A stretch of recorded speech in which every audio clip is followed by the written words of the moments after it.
Hey guys, what's good? It is September 16th, 2024, you guys. Yesterday I dropped a video on the Vice documentary. If you guys didn't check it out, you guys should check it out. I'm definitely going to put the link in the description below, you guys. Before we begin, I'm going to need you guys to like, subscribe, comment, and follow.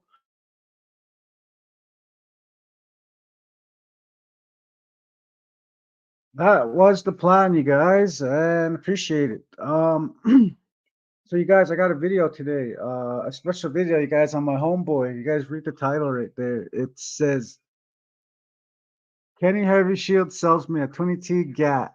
Only Kenny Heavy Shields would do that to anybody. You guys, my boy sold me a GAT back in 2012. He stole it from Uncle Dave. Him and fucking Dakota stole his own dad's gun. Kenny brought it over. They were supposed to come into the house and rob me. And because I heard this through Blake a couple days before, or a couple days later, they're supposed to come into the house and try roll on us and rob us for our shit. They end up selling us their gun. Eh? He's like, "Oh, come on, man!" I bought his 22 gun, his 22 handgun, Smith and Wesson for half a game. You guys, a half a game, half an 8 ball, 1.5. You guys, him and Dakota split right down the middle. Eh? So, anyways, you guys, this gun caused a lot of trouble for me, eh? Fuck this. We got raided for it, and it was just crazy, you guys. Anyways, the reason why I put Kenny's name in there is I got a bunch of crazy stories about Kenny, especially in jail when we were in the joint, hey? Kenny, I met Kenny when he got married to Nicole. Shout out to Nicole. They're still doing her thing, you know. They got a few babies together, and he got married in 2007, I think it was. He had one of the biggest weddings in Lethbridge, and I was fortunate to be there. Eh? The chief paid for it. That was my first time tasting chicken cordon bleu. But yeah, anyways, yeah, fuck, that was a wicked wedding. Fagan standing alone, right? Stomped out. Garrett standing alone in the fucking right in the parking lot. Levi fucking smoked out Jackie. That was a wicked wedding. Anyways, you guys, Kenny, eh? Kenny's Kenny, you guys. He passed away, R.I.P. You know, he fell victim to the fentanyl crisis, you guys, on the real. Anyways, you guys, when I was making this title and then I was typing, I had something specific to tell you guys about this handgun. But I end up getting distracted with all the crazy stories that I have with Kenny. Myself, why not do a video for the brother, you know? And I'll tell you guys the stories, including the time he got his arm broken by a paraplegic.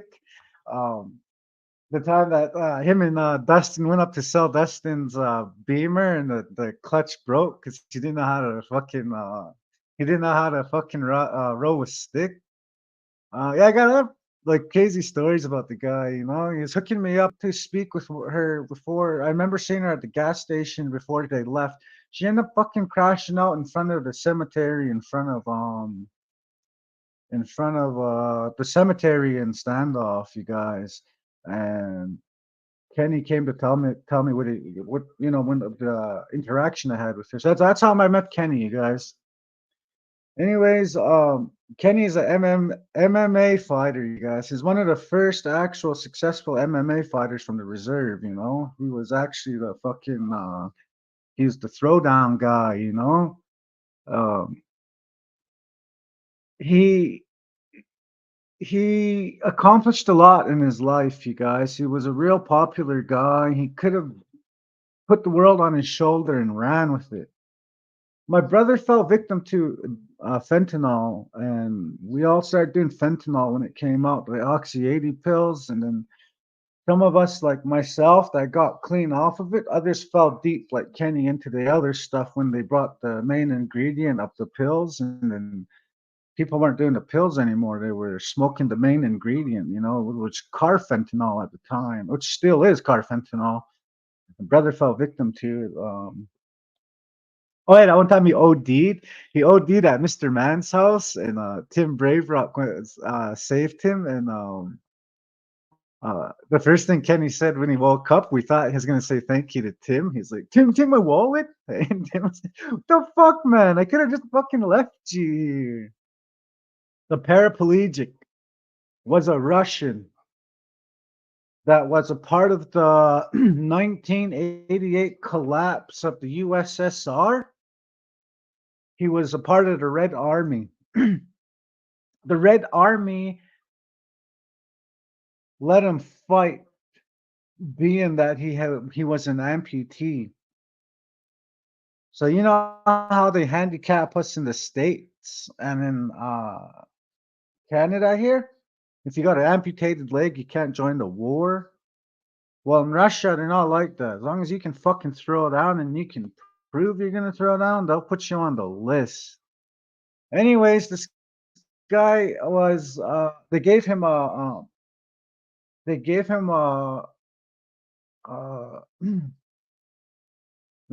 prosthetic had a knife in there. The Russian army put a knife in there, so in case he was in a situation, he had that knife. And that guy had his prosthetic leg all the way up to our jail time, 2017, 2018. He still had that knife in his leg. He made it across on the airplanes with it. All because of Kenny. He got caught with it. And I'll tell you guys here in a second, eh? Um, Kenny was Kenny was he's a character, you guys, a character in his own, you guys. He was a fucking he's an awesome guy. There's nothing bad anyone could say about the brother, you know? Uh we're at Mr. Man's house and well, I'll get back to the Russian story in a second because I kind of just want to go and kind of just piece all of them together right now. Um, at Mr. Man's house, there was these Oxy 80s that the boys brought down. They were kind of thicker and they had a sweeter taste and they were bigger. And you get this wicked fucking feeling off and we started like we called them super beans. Here, those super beans were carfentanil. There was a difference between fentanyl and carfentanil. Fentanyl was like I can't even fucking tell you guys the difference. All I know is fentanyl is 1,500 times deadlier than morphine, and then carfentanil is 15,000 times deadlier than fentanyl. So, anyways, my point is these pills came out and we're all sharing them at Mr. Man's, hey? Fuck man, everyone started going out like it was scary because everyone started dropping. But they just came out with the Narcan kits that year. Thank God, because we were losing a lot of people without those fucking Narcans. So, anyways, you guys, Kenny ends up ODing. Everybody at the house. Oh, Mr. Man, Binky. There was a few of them that started dropping. So there was like 4 or 5 naloxone kits and they end up saving everybody. Hey, but then it came down to Tim and Kenny because Tim was being the hero, saving everybody. Eh, there was no more. They needed 2 more kits. He said he ran to the Stubbs pharmacy. Halfway there, he almost ODs. He has to sit down. But he sits down, he starts going under. So this shit was so deadly. You got to keep doing shit not to OD. You have to stay up not to OD. He runs to Stubbs Pharmacy, he gets an naloxone kit. He comes back and he Narcans Kenny. Kenny was already going blue because his heart stopped. And well, now that there's nothing funny about it, it's just like you know they're gonna come back, okay? So they end up injecting Kenny. Then Kenny, first thing Kenny gets up, he looks in his back pocket. Hey, did you guys steal my? Did you guys steal my? Who stole my wallet? Did you steal my wallet? So Tim almost punched him out. Well, I should have just left you. So you're gonna think that you fucker. Kenny was going out for his wallet. Didn't say thank you. Didn't say nothing. He's more or less concerned. I got a bean in my wallet, you guys. Someone took my fucking bean. Yeah, you guys. Back to the jail story. Hey, the Russian guy. Okay, the Russian guy. Kenny asked the guy, or told the guy, "Excuse me," and the guy wouldn't move. And then Kenny pushed him, and then the guy whacked him. And then Kenny said, "Fuck you," right on the stairs. And then we all got mad at Kenny because the guy doesn't have a leg. And Kenny kind of lost his. He got into an accident. The Russian guy. How the beef started with the Russian guy was the guy was playing cards in the basement, and in Unit 6, there's two. There's the top tier and the bottom tier. The bottom tier is usually for the handicaps and whatnot, eh? And then the top tier is for everybody else, eh? So, anyways, the guy was making his way upstairs because the phones are upstairs. So the guy's walking up the stairs, and Kenny bumps him, and then Kenny says, "Excuse me." And the guy keeps moving, eh? And he doesn't do nothing. Kenny gets pissed off, eh? He's like, "Fuck, get the fuck out of my way, then." So the paraplegic hits him with a stick that he was walking, his walking stick, and then Kenny gets all offended. They're gonna fight. We end up stopping Kenny. We tell Kenny, chill the fuck out, man. And hell today, Kenny says he's hyperextended my arm, but no, he didn't. He literally fucking broke it. Anyways, the guy tells Kenny, "Well, I'll fight you tonight." Kenny says, "Well, let's go right now." So Kenny follows the guy, or the guy uses his phone, and Kenny's pacing around. And I walk out of my room because I was doing some shit. I think I was beating or something. And I walked out of the cell and to get some water, right? And I seen Kenny pacing. And I was like, "What's up, Kenny?" And he's like, "Yeah, fuck, I'm gonna check this guy out, man. As soon as he gets off the phone." And I was like, "Who?" And he's like, points at the Russian, eh? And I'm like, "Fuck, you gonna fight the Russian? Why are you gonna fight the Russian?" He's like, "Yeah, fuck, I was walking. And he didn't fucking whack me with his stick." That's in Mike. He told me the story. He's like, "No, the guy fucking has walking up there. And Kenny didn't live, or Kenny just told a fucking dipshit." So, anyways, he started laughing, and then the guy was done off his phone, and he waved Kenny to his house, and that's when you know it's gonna go down. So he walked down the stairs. He went into his house.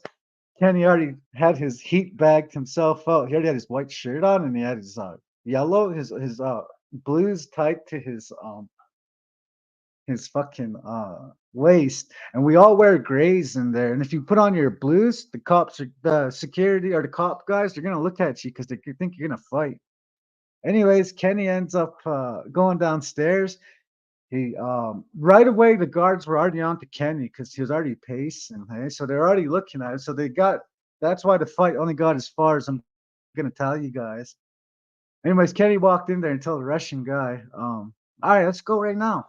So Kenny goes in and he fucking tries to UFC the guy. The guy probably has nothing but upper strength, eh? Because when he gets up in the morning, he's always using his hands, eh? And he has big fucking shoulders, eh?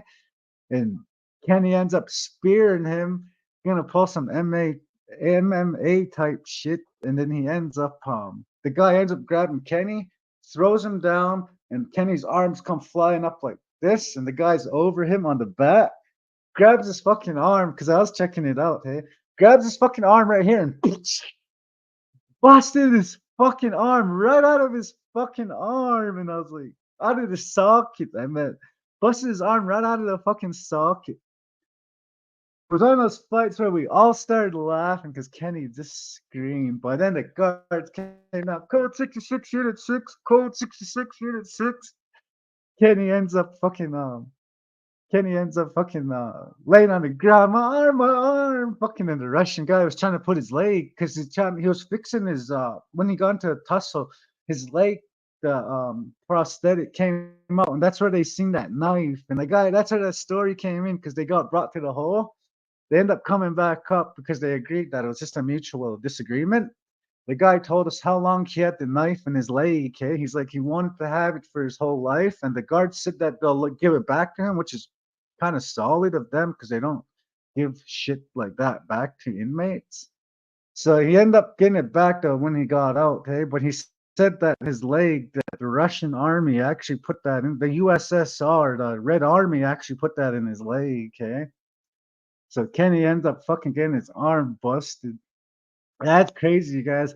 Yeah, Kenny was cool, you guys. Right till he got into an accident with my uncle Clarence. My uncle and Clarence, they all went to Lethbridge to get acetaminophen, and they ended up getting into an accident. My uncle broke his neck. Kenny smashed his head, and Kenny was never the same again, you guys. Like, oh, he was just still Kenny, He wasn't, he didn't change much. It was just that he was kind of slow when he talked. So what are you doing? And then his mouth is open for a little bit, eh? And he had little side effects to it, hey. But not that that's hilarious or funny. That's still bad. But yeah, Kenny got into an accident, and if you know Kenny, you'll know how he changed from the old Kenny to the semi what somewhat semi new Kenny. But yeah, you guys, if you enjoyed this video, like, subscribe, comment, follow, all that stuff. I'll drop a few more. These are one of my RIP videos to the people that we lost to that goddamn drug, you guys. Until then, next time, subscribe. Your boy is out. Peace.